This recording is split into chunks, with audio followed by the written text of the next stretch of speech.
శ్రీ సత్యసాయి జిల్లా హిందూపురం మున్సిపాలిటీలో అభివృద్ధి చేసే పనులకు బిల్లులు ఇవ్వలేదంటూ కాంట్రాక్టర్లు ఫర్నిచర్ ధ్వంసం చేశారు.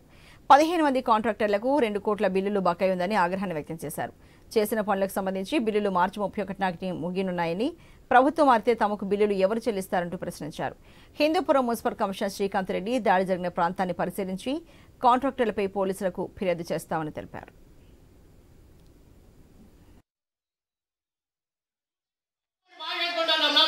ఎంత బాగుందంటే అంత బాగా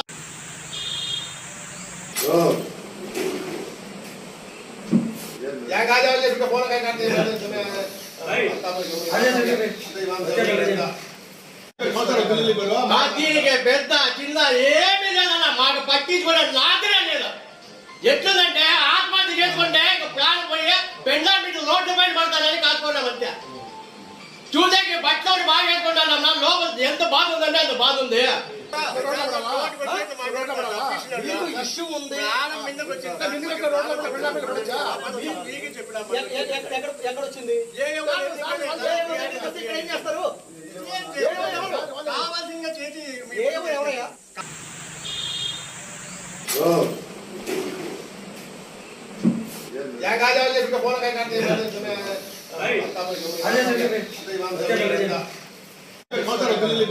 దీనికి పెద్ద చిన్న ఏమి లేదన్నా మాకు పట్టించుకునే నాకనే లేదు.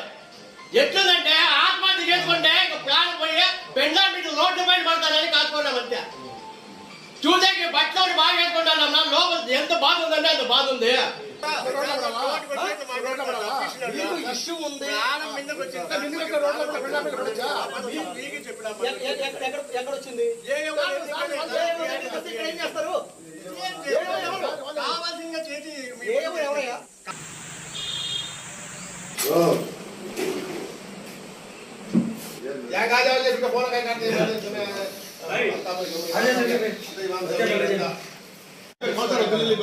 దీనికి పెద్ద చిన్న ఏమి లేదన్నా మాకు పట్టించుకునే